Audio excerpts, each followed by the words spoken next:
Here's how you can create a feature in Excel that highlights the row containing the relevant text that you have entered. And to top it off, sort the table so that the highlighted row is always at the top.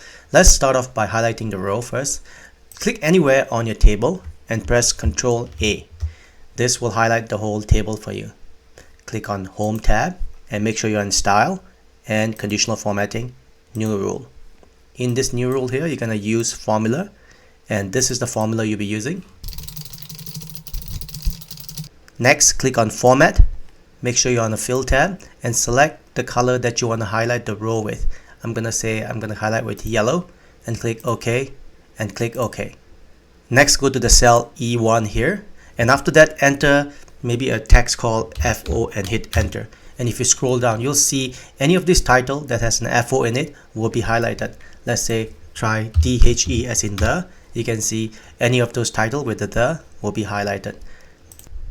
Next, let's sort the table so that the highlighted row is always at the top. Select anywhere on your table and press Ctrl Shift L to enable filter.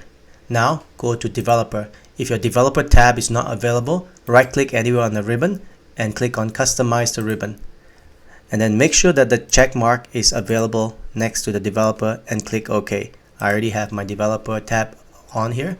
So the next thing you're going to have to do is click Record Macro and then give the macro a name and click OK. After that, click the filter. After that, select Sort by Color and select the yellow color, which is your highlighting color. And after that, stop your macro recording.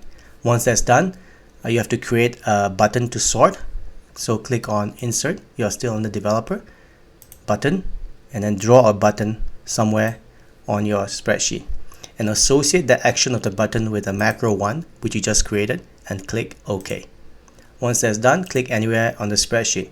If for some reason this thing is turned on like that, make sure you click on it to disable it. Now if you type say AM and hit enter, you can see they are not sorted yet, but if you click the button, you can see that the highlighted row is always at the top. Here's a SH and button. You can see that the sorted highlighted rows are always sorted at the top.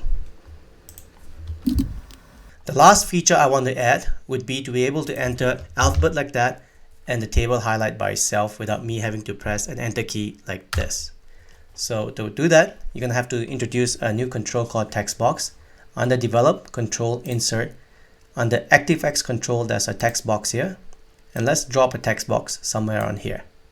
Next, you're going to right click on the text box and click on Property from the context menu. Now you're going to link this text box to this cell E1. So under link cell, you're going to press E1 like this and hit enter.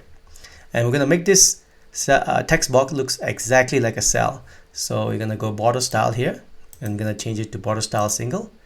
And this border color here, you're going to change it to scroll bar. And then once that's done, let's close this. And now you can see it looks exactly like a cell. So what you do is that just as a test, let's click the design mode. So if you type anything in here, you can see the table dynamically changes as soon as you make any of those changes on your spreadsheet. So the final thing is the cosmetic thing. Click on design again, and now you can drag as soon as you click on design and overlay it on top of the cell E1. Now click the design mode as off, and now as soon as you enter any characters, let's say you see how the tables get highlighted by itself as soon as I enter anything. And of course your sort button, you click on it, it will sort it for you.